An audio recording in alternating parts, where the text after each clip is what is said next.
જોધપુરમાં પાણી છે ક્યારે ઓછો વરસાદ થયો તે જોયું હતું. પછી બિલરુની કે ઉઝબેકિસ્તાનથી આવેલો મુસાફર છે એને ભારતના તળાવોની નોંધ કરી હતી. પછી આપણે શું જોયું કે કૂવામાંથી પાણી ખેંચવામાં આવે છે, તે મોટર દ્વારા ખેંચવામાં આવે છે તો ક્યાં પહોંચાડવામાં આવે છે. પછી કૂવામાં પાણી નથી મળતું. આપણે પછી જોયું હતું કે આપણા અગાસીમાં પાણી છત પર પડે છે તો આપણે સંગ્રહ કેવી રીતના કરીએ છીએ એ પણ આપણે અહીંયા જોયું હતું. હવે આપણે જોશું અહીંયા એક વાર્તા છે. પછી આપણે પાઠ્યપુસ્તકમાં એક કોષ્ટક આ ચિત્ર આપેલું છે. તમે આવી રીતે પાણી મેળવીએ છીએ. હું તમને પહેલા બતાવી દઉં પછી આપણે વાત કરીએ. પછી આપણે આગળ જોઈએ.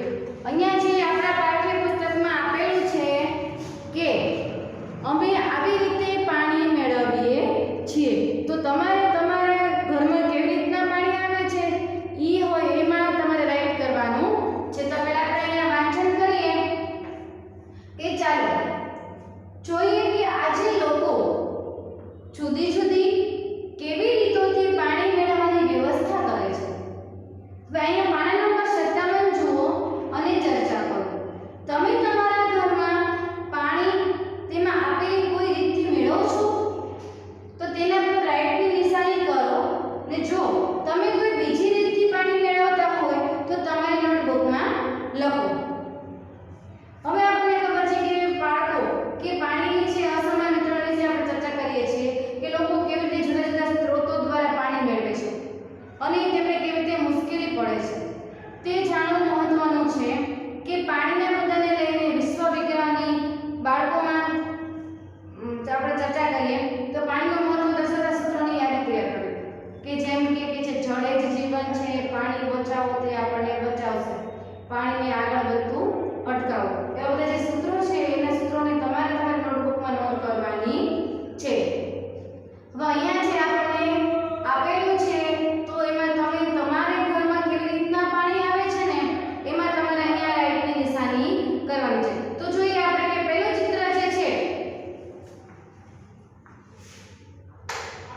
કે આજે લોકો જે જુદી જુદી રીતોથી પાણી કેવી રીતના મેળવે છે કે લોકોની પાણીની સુખાકારી માટે સ્થાનિક તંત્ર યોગ્ય વ્યવસ્થા કરે છે. છતાં પણ કેટલાક વિસ્તારોમાં પાણીની અછત આપણને જોવા મળે છે કે પાણી માટે જે લોકો પરેશાન થતા લોકો જોવા આપણને મળે છે. તો આપણે નીચે પ્રમાણે અહીંયા એની યાદી આપણે કરી કે લોકો પાણી કેવી રીતના મેળવે છે. પાણી આપણે પુરવઠા બોર્ડ દ્વારા પૂરા પાડવામાં આવતા પાણીના ટેન્કર દ્વારા પાણી આપણે મેળવીએ. જો અહીંયા આપણે જોઈ શકશું કે જે ટેન્કર દ્વારા પાણી તમે પેલું ચિત્ર તમારા પાઠ્યપુસ્તકમાં જુઓ કે પાણી જે પુરવઠા બોર્ડ તરફથી પાણીનું ટેન્કર અમારી કોલોનીમાં દિવસમાં 2 વાર આવે છે. ટેન્કરની પાણી મેળવવા અમારે લાંબી ધારમાં ઊભું રહેવું પડે છે. તે સમયે લોકો પાણી માટે જ આવે છે. અહીંયા તમે જોઈ શકો છો વિદ્યાર્થી મિત્રો કે જો ટેન્કર આવે છે, અહીંયા પાણી માટેની લાઈન છે અને ત્યાં પાણી ભરવા માટે લોકો ઝઘડો પણ કરતા હોય છે કે અહીંયા આ કોલોની આ સોસાયટીમાં છે પાણી ટેન્કર છે 2 વખત આવતું હોય છે ત્યારે લોકો લાઈનમાં ઊભા રહે છે અને પાણી માટે ઝઘડા પણ કરતા હોય છે. તો તમારે પાણી કેવી રીતના આવે છે એ પણ તમે તમારી જાતે તમે લખી શકો છો. પછી આપણે જોઈએ કે કૂવામાંથી ખેંચીને પાણી મેળવીએ છે. તો કૂવામાંથી ખેંચીને પાણી મેળવવું એટલે શું? તો એ પણ આપણે અહીંયા ચિત્ર આપણે જોઈએ કે જો અહીંયા તમને કૂવો દેખાય છે તો કૂવામાંથી પાણી મેળવીએ છીએ પણ નજીકનો કૂવો 1 વર્ષ પહેલા સુકાઈ ગયો. બાજુમાં એક કૂવો હતો એ 1 વર્ષ પહેલા સુકાઈ ગયો હતો. હવે અમારે બીજા કૂવા સુધી પહોંચવા દૂર સુધી ચાલવું પડે છે. હવે આ નજીકમાં જે કૂવો હતો એમાંથી પાણી ભરતા હતા તો તે કૂવો સુકાઈ ગયો છે. તો આ છોકરી છે એવું કહે છે કે હવે અમારે બીજા દૂર સુધી જે કૂવો છે ત્યાંથી અમારે પાણી ભરવા જવું પડે છે. તો અહીંયા જો દરેક બાળકનું ચિત્ર એમાં છે, દરેક વ્યક્તિ પોતપોતાની રજૂઆત કરે છે કે એ લોકો છે પાણી કેવી રીતના મેળવે છે. પછી છે અમને ઘરે પાણી અડધા કલાક માટે મળે છે.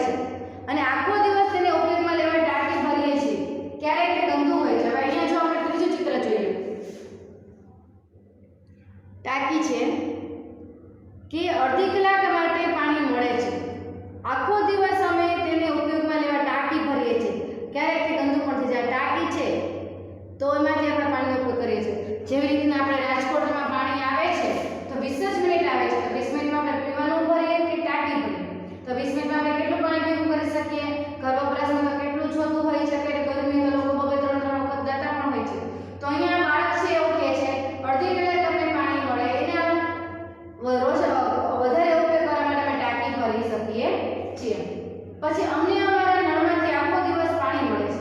તો અહીંયા એક છોકરી છે એવું કહે છે કે જો અમને અમારા નળમાં આખો દિવસ પાણી મળે છે, તો કેવી રીતના મળતું હશે? કોઈને એ ખબર છે કે કેવી રીતના પાણી મળતું હશે? તો તમે એની પર રાઈટ કરી શકો છો. તે તમારા ઘરમાં પણ આખો દિવસ પાણી આવતું હોય છે કે ડીપવેલ આપણા ઘરમાં મૂકેલી હોય એનાથી આપણે આખો દિવસ પાણી આપણા ઘરમાં આવતું હોય છે. પછી કે છે નજીકમાં હેન્ડપંપ છે પણ અમને જે પાણી મળે છે તે ખારું હોય છે, અમારે પીવાનું પાણી ખરીદવું પડે છે. હેન્ડપંપ એટલે મેં વાત કરી કે ડંકી, જો અહીંયા ચિત્ર આપેલું છે એને કહેવાય ડંકી. હેન્ડપંપ એટલે આપણે સિંચવું પડે. એટલે આ બાળક કહે છે કે અમને હેન્ડપંપ દ્વારા પાણી મળે છે પણ એ પાણી કેવું છે? તો કે ખારું છે અને પૈસા આપીને અમારે પીવાનું પાણી ખરીદવું પડે છે. હેન્ડપંપ એટલે કે આને ડંકી કહેવાય. જો આ ડંકીનું ચિત્ર, બરાબર. તો આ સિંચી અને લોકો છે પાણી મેળવે છે. પછી છે અમે પાણી પુરવઠાની પાઇપ સાથે સીધો પંપ જોડેલા છે. હવે અમને કોઈ મુશ્કેલ નથી. હવે જે પાણીની લાઈન હોય એની સાથે અમે ઘરનો પાઇપ છે અમે જોડી દીધો છે. જો તમે ચિત્રમાં જોઈ શકો છો કે આપણે ઘરે નળની લાઈન હોય છે તો એમાં નળની લાઈન સાથે અમે અહીંયા અમે સીધો પંપ જોડી દીધો છે, એટલે હવે અમને કોઈ મુશ્કેલી પડતી નથી. પછી બાળક કહે છે કે અમારે બોરવેલથી પાણી ખેંચવા મોટર મૂકવી પડે છે. અમે ઈચ્છીએ ત્યારે પાણી મેળવીએ છીએ.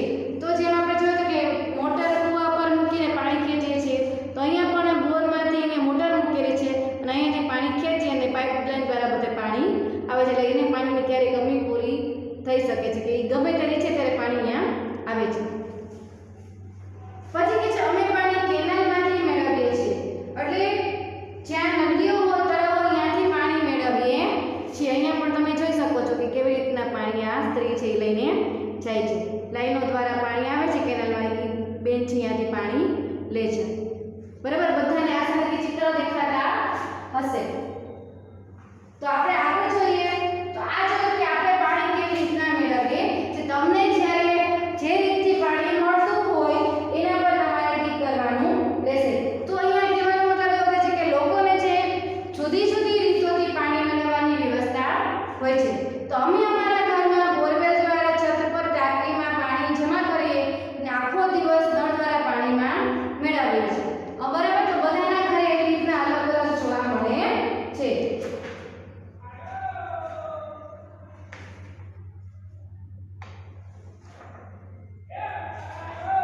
હવે પછી આગળ જોઈએ આપણે કે બધાને જીવવાનો હક છે, તેમ છતાં શું દરેક વ્યક્તિ જીવવા માટે પૂરતું પાણી મેળવે છે? અમુકને તો પીવા માટે પણ પૂરતું પાણી મળતું નથી. એવું કેમ હશે? કેટલા લોકોએ પીવાનું પાણી ખરીદવું પડે છે. તો શું આવું હોવું જોઈએ? ધરતી પર પાણી દરેક માટે છે. કેટલાક લોકો જમીનમાં ઊંડેથી બોરવેલમાંથી પાણી મેળવે છે, તો કેટલાક અંશે સાચું છે. તમે ક્યારે આવું જોયું છે? ઘણા લોકો સીધા પાણી પુરવઠાની પાઇપ સાથે પંપ કેમ જોડે છે? આને લીધે બીજા લોકોને કેટલી મુશ્કેલી પડે છે. શું તમને આવો કોઈ અનુભવ છે? હવે અહીંયા શું કહેવા માંગે છે કે બધાને જીવવાનો હક તો છે જ, તો દરેક વ્યક્તિને જીવવા માટે પૂરતા પ્રમાણમાં પાણી જોતું હોય છે. તો કેટલાક લોકો છે બોરવેલથી પાણી મેળવે છે, કેટલાક લોકો જે પાઇપલાઇન જેમાં પોતાનો પંપ એટલે કે મોટર મૂકીને પાણી ખેંચી લે છે, તો બીજાને પાણી ઓછું મળે છે. તો આવું બધું કેવી રીતના બનતું હશે? તો આપણે કહીએ કે બધાને જીવવાનો હક છે, તેમ બધાને પણ પાણી મેળવવાનો હક છે. તેમ છતાં દરેક વ્યક્તિ જીવવા માટે પૂરતું પાણી મેળવી શકતો નથી. કારણ કે અમુક લોકોને તો પીવા માટે પૂરતું પાણી પણ નથી મળતું અને પીવાનું પાણી ખરીદવું પડે છે. આપણે બહારથી આપણે કહીએ છીએ કે આપણે પાણીના કેન મગાવીએ છીએ, ફિલ્ટરના કેન મગાવીએ છીએ. તો આવું હોવું જોઈએ? ન હોવું જોઈએ. તો કેટલાક ધનવાન માણસો પોતાના બોરવેલ એટલે કે ટ્યુબવેલ બનાવીને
છે.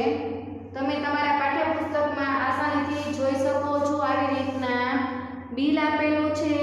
એને શું કહેવાય? જળ બિલ. શું કહેવાય? જળ એટલે શું? તો પાણી. હવે શેનું બિલ છે અહીંયા? તો કે છે સુરત મ્યુનિસિપલ કોર્પોરેશન. કોને આપેલું છે?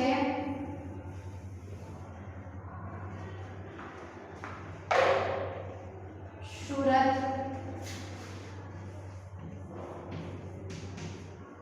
મ્યુનિસિપલ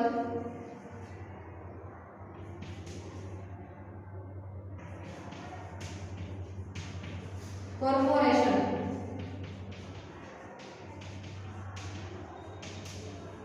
હાઇડ્રોપોલિક વિભાગ.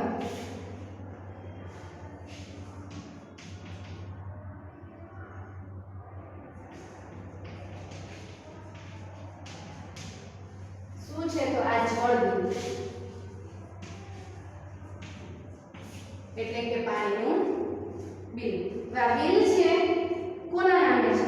તો જોઈએ આપણને અહીંયા નામ આપેલું છે. નામ, સરનામું, પછીનો રહેઠાણ એટલે કે ક્યાં રહે છે, પછી કુટુંબની સંખ્યા, પછી કોન્ટેક્ટ સાઇઝ, પછી મીટર નંબર, પછી બિલ વાંચન વિગત આપેલી છે. તો અહીંયા આ નામ છે પૂજન પટેલ. કોના નામે બિલ આપેલું છે? તો પૂજન પટેલ નામનું બિલ છે. પછી એડ્રેસ આપેલું છે. પછી બિલ અવધિ એટલે કે બિલ ક્યાં સુધી છે? તો જુલાઈ અને ઓગસ્ટ. અહીંયા જો લાસ્ટમાં તમને ડેટ આપેલી છે. બિલ અવધિ ક્યાં સુધીનું છે? તો જુલાઈ અને ઓગસ્ટ 2019 સુધીનું છે. પછી કુટુંબમાં સંખ્યા કેટલી છે? તો એક ફેમિલી મેમ્બર છે. તો મીટરની સ્થિતિ કેટલી છે? તો કે ચાલુ છે. પછી છે સાઈઝ છે તો 1 ઇંચ. બિલની તારીખ કેટલી છે? તો 3/9/2019. જો તમને એક વાક્યમાં ખાલી જગ્યામાં તમને પૂછાય કે આ છે પૂજન પટેલ બિલની તારીખ કઈ છે? તો અહીંયા તમને આપેલ છે 3/9/2019. બરાબર. પછી આપેલી છે કે છેલ્લી તારીખ. છેલ્લી તારીખ એટલે બિલ ભરવાની છેલ્લી તારીખ છે આમાં 17/9/2019. બરાબર. તો આ છેલ્લી તારીખે છે કે બિલ આપણે ભરી શકીએ છીએ. બરાબર. ચલો પછી જોઈએ આગળ.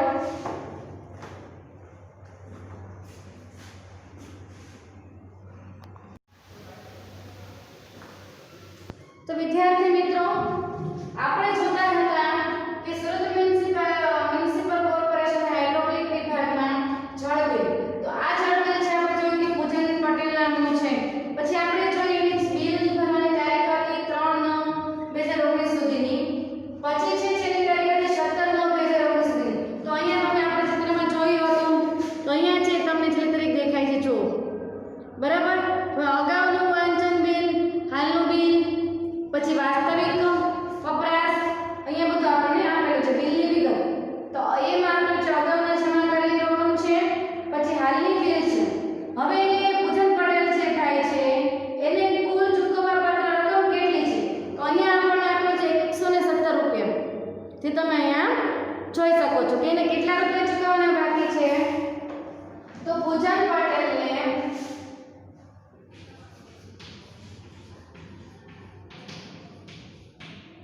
117 રૂપિયા ચૂકવવાના બાકી છે.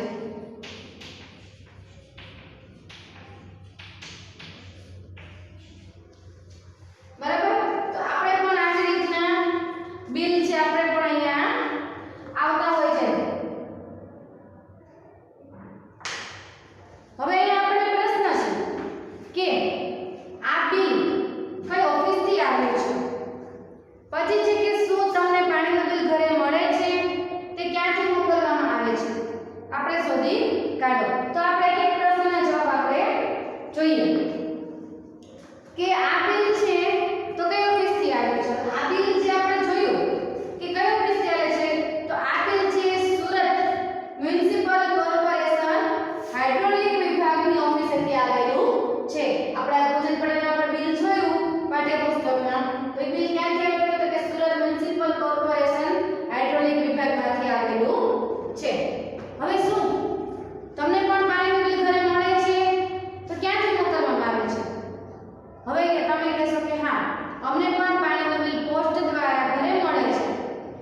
અમદાવાદ મ્યુનિસિપલ કોર્પોરેશનના હાઇડ્રોલિક વિભાગ દ્વારા ઓફિસમાંથી મોકલવામાં આવે છે. હવે એમ કહેશો કે હાઇડ્રોલિક વિભાગ સાથે સુરત મ્યુનિસિપલ કોર્પોરેશન કેમ લખેલું છે? શું તમને વિચાર હશે? તો ચાલો જોઈએ. તો સુરત મ્યુનિસિપલ કોર્પોરેશનની ઓફિસમાં વિવિધ વિભાગો છે. આ જે સુરત મ્યુનિસિપલ કોર્પોરેશન છે આ વિભાગમાં ઘણા બધા અલગ અલગ વિભાગો છે. તો હાઇડ્રોલિક વિભાગ તેમાંનો એક છે જે જળ સેવા સાથે સંકળાયેલો વિભાગ છે.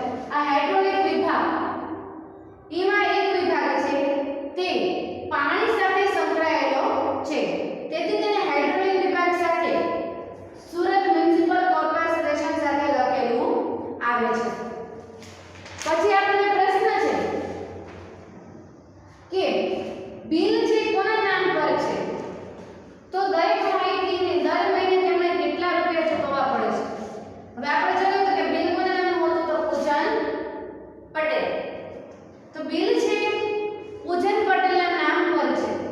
તો તેમણે દર મહિને પાણીના વપરાશ મુજબ પૈસા ચૂકવવાના હોય છે.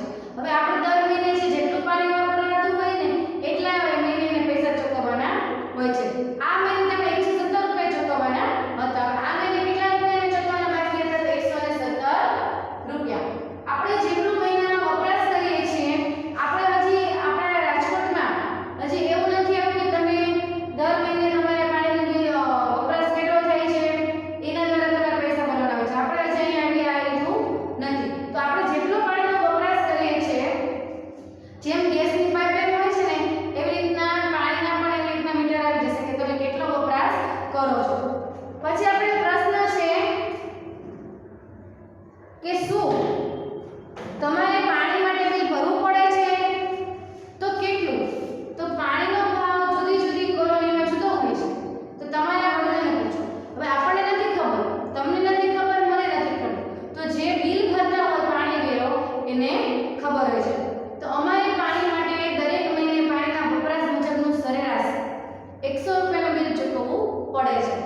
પાણીનો ભાવ જુદી જુદી કોલોનીમાં જુદો જુદો હોય છે. હવે દરેક સોસાયટી હોય છે ત્યાં પાણીનો ભાવ છે અલગ અલગ હોય છે. બરાબર? હવે આપણે જોઈએ અહીંયા આ કરી શકે. આ લો તમને બધાને સમજાઈ ગયું હશે કે પાણીનું બિલ આપણા ઘરે પણ આવતું હશે જે આપણે પાણી વેરો કરીએ છીએ. બરાબર? તો આ રીતનું હતું. આપણે આમાં જોયું કે પૂજન પટેલનું બિલ છે તો ક્યાં કહે છે? સુરત મ્યુનિસિપલ કોર્પોરેશન હાઇડ્રોલિક વિભાગમાંથી આવે છે. અને પાણી ભરવાની તારીખ કઈ હોય છે? તો કે જે 3 સપ્ટેમ્બર 2019. પછી એની છેલ્લી તારીખ કઈ હોય છે? તો 17 સપ્ટેમ્બર 2019. હવે આપણે જોઈએ કેટલાક એવા સમૂહો છે કે જે જુદા જુદા વિસ્તારમાં લોકોને પાણી લાવી આપવા માટે સખત મહેનત કરે છે. તેઓ વડીલોને તેમના સમયે પાણીની વ્યવસ્થા વિશે પૂછે છે. તેઓ જૂના તળાવ અને નાળા ફરી બંધાવે છે અને નવા પણ બનાવે છે. તો ચાલો જોઈએ એક સમૂહ જેનું નામ છે તરુણ ભારત સંઘ. તેમણે દરેક માઈને કેવી રીતે મદદ કરી? હવે સમૂહનું નામ શું છે? હવે આપણે અહીંયા જોઈએ કે કેવી રીતના પાણી છે મળે છે. અહીંયા એ સમૂહ કયો છે આપણે અહીંયા જોઈશું. બરાબર? તરુણ ભારત સંઘ.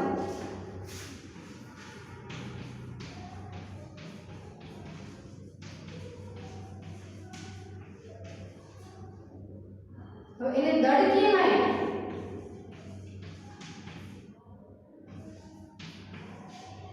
જો અહીંયા એક નામ આપેલું છે દડકી માય. અહીંયા તમને એક ચિત્ર માછીનું આપેલું છે. બધા ધ્યાનથી જોશે. અહીંયા આપણને એક ચિત્ર આપેલું છે. ઈ ચિત્ર છે દડકી માય. ઈ માજી છે એનું નામ છે દડકી માય. જો બધાને ચિત્ર પોતાના પાઠ્યપુસ્તકમાં પણ તમે જોઈશું. આ દડકી માય છે તે રાજસ્થાનના અલવર જિલ્લાના એક ગામમાં રહે છે. આ દડકી માય છે તે ક્યાં રહે છે? તો રાજસ્થાનના અલવર જિલ્લામાં. અહીંયા તમે લાઈન કરી શકો છો. અલવર જિલ્લો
આ દળકીમાની જે કથા છે જે આ પુસ્તકમાંથી લેવામાં આવેલી છે. તો તમે કોઈ સમાચાર પત્રમાં આવા સમાચાર ક્યારે વાંચ્યા છે? તો લોકો તેમની પાણીની પરેશાનીનો ઉકેલ કેવી રીતે લાવે છે? તો શું તેઓ કોઈ જૂના તળાવ અને વાવનું સમારકામ કરી તેનો ઉપયોગ કરે છે? હવે આપણે જોયું કે દળકીમાઈ છે,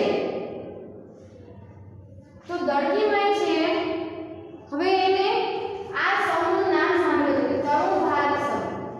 તો એને વાત કરી તો આ સમૂહના લોકો અને ગામના લોકો ભેગા મળીને ત્યાં તળાવ કરે છે, કૂવો કરે છે કે જેનાથી પાણી છે પ્રાણીઓને એના ખોરાક અને પ્રાણીને પાણી પણ મળી રહે છે. જેનાથી છે એને પ્રાણીઓને ખોરાક મળે, પાણીમાંથી દૂધનો વધારો થાય છે અને સારી એવી કમાણી પણ કરી શકે. તો આ દળકીમાઈએ છે આ સમૂહનો મદદ લીધી. તો શું આપણે એવું કહીએ છીએ કે સમાચાર પત્રમાં અથવા તો આવા કે સમાચાર સાંભળ્યા છે કે કોઈ પાણીની દેખરેખ આપણે પરેશાની હોય અને આપણે ઉકેલ કર્યો તો કેવી રીતના? તો તમે કહેશો કે કોઈને તરત ખ્યાલ આવે કે હા મેં આ પ્રકારના કંઈક સમાચાર વાંચ્યા છે.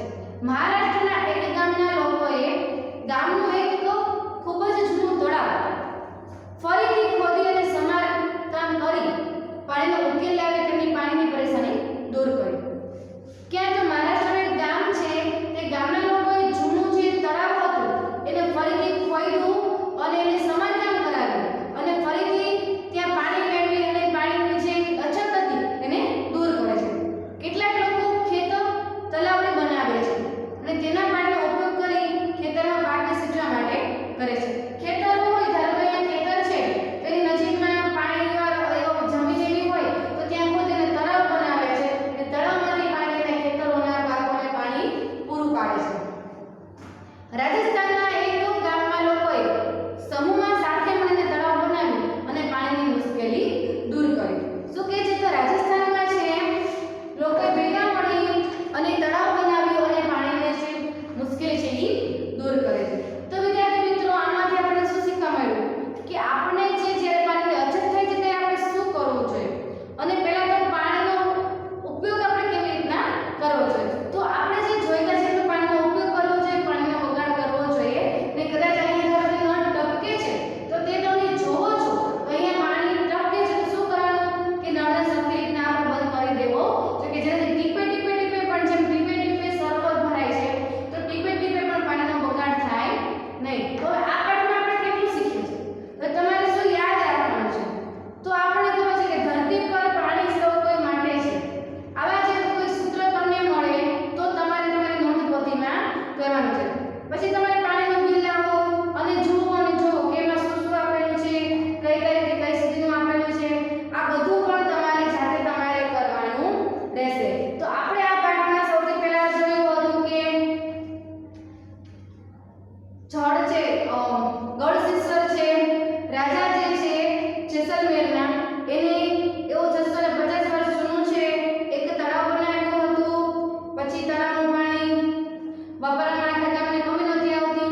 પછી ઇમારતોને કારણે તે પાણી ભરાતું બંધ થઈ ગયું. પછી આપણે જોયું કે અલબીરુની નજરે જે ભારતમાં આવ્યો હતો મુસાફિર, તો કે ઉઝબેકિસ્તાનથી આવેલો મુસાફર છે તે અહીંની બધી જે પોતાના દેશમાં નથી હોતી એ બધી અવલોકન કરે છે, એની નોંધ કરે છે કે જે તળાવો એવું બધું એની નોંધ કરે છે. પછી આપણે જોયું કે આપણે આજુબાજુમાં શાળાના રસ્તાઓ પર પાણી છે, ઢાળવાળા રસ્તામાં પાણી કેવી રીતના એકઠું થાય છે એના પર યોગ્ય નિકાલ કેવી રીતના કરીએ છીએ.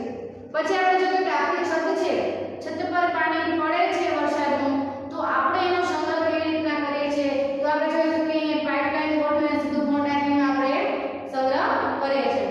પછી જોયું હતું કે આપણે વાવ જોઈ હતી કે 7 વાવ હતી, 7 પગથિયાવાળી. પછી એમાં આપણે જોયું કે વાવના મુખ્ય દ્વારો જોયા હતા કે 4 પ્રકારની વાવ હતી. તો નંદા, ભદ્રાજી અને નીચે 4 પ્રકારની વાવ હતી.